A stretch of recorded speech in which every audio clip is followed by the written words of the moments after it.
नमस्कार मित्रांनो, आपल्या यूट्यूब चॅनलमध्ये आपल्या सर्वांचं स्वागत करतो. मित्रांनो, आज आपण BSE या स्टॉकबद्दल बोलणार आहोत आणि आता आपल्या सर्वांना माहीत असेल क्वार्टर 3चे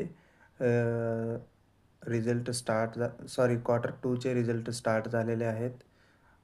जे की जुलै, ऑगस्ट, सप्टेंबर हे जे क्वार्टर आहे क्वार्टर 2 या क्वार्टर 2चे रिझल्ट स्टार्ट झालेले आहेत.